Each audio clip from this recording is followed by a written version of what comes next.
Hello শ্রোতা বন্ধুরা, welcome back to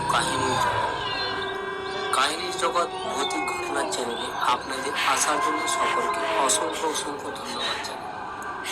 তো চলুন আজকে আপনাদের জন্য আরেকটি হাড় হিম করা ভৌতিক ঘটনা নিয়ে চলে এলাম। তো ঘটনাটি আপনাদের জন্য নিয়ে চলে এলাম আজকে আরেকটি ভৌতিক ঘটনা। তো আপনারা যারা যারা ভৌতিক ঘটনা শুনতে পছন্দ করেন তারা এই চ্যানেলটিকে ঝটপট করে সাবস্ক্রাইব করুন। চলুন এবার ঘটনায় যাওয়া যাক। রাতের আঁধারে অনেক গল্প হারিয়ে যায়, কিন্তু কিছু গল্প রয়ে যায় বাতাসের দেওয়ালে আর সেই পুরনো কাঠের দরজার উপরে।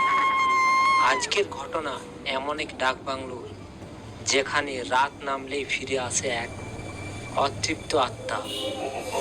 এই ঘটনাটি নিমতলার ডাক বাংলো। 1975 সাল মাঘ মাস। এক সরকারি ইঞ্জিনিয়ার মৃণাল চ্যাটার্জি আসেন পশ্চিমবঙ্গের এক প্রত্যন্ত গ্রামে নিমতলায়। সরকারি প্রকল্পের কাজ, থাকার জায়গা, পুরনো একটা ডাক বাংলো, শতবর্ষের পুরনো কাঠামো, ছাদের কোনায় ঝুলে থাকা জাল, বন্ধ ঘরের গন্ধ আর ঘড়ির টিক টিক শব্দে জমাট বাঁধা নিস্তব্ধতা। প্রথম রাতেই মৃণাল বাবু কিছু অদ্ভুত টের পান। ঠিক রাত 2:05 ঠকঠক করে দরজায় একটানা টোকা পড়তে লাগলো।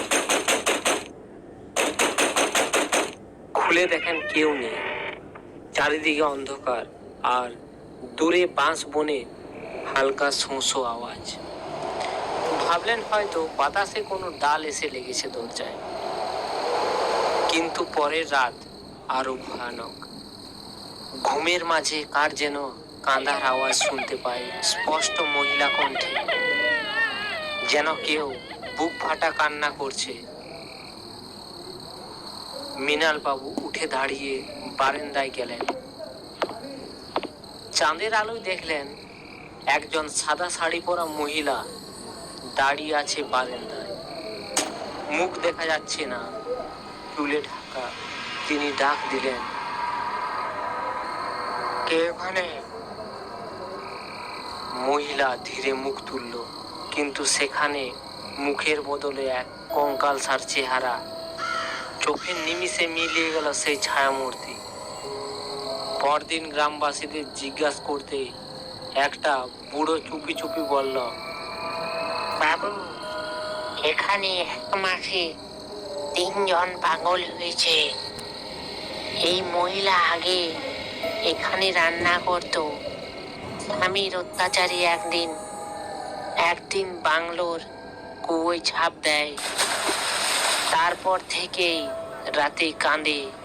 কেউ কেউ সাদা শাড়ি পরা মহিলা দেখে। মৃণাল বাবু আর এক রাতও থাকেননি। ডাক বাংলোটা ফাঁকা পড়ে আছে আজও। তবে মাঝরাতে যারা নিমতলার পাশ দিয়ে যায়, কখনো কখনো এমন শব্দ শুনতে পাওয়া যায়, আর একটা চাপা কান্না। বাতাসে ভেসে আসে এক মৃত আত্মার অভিশাপ।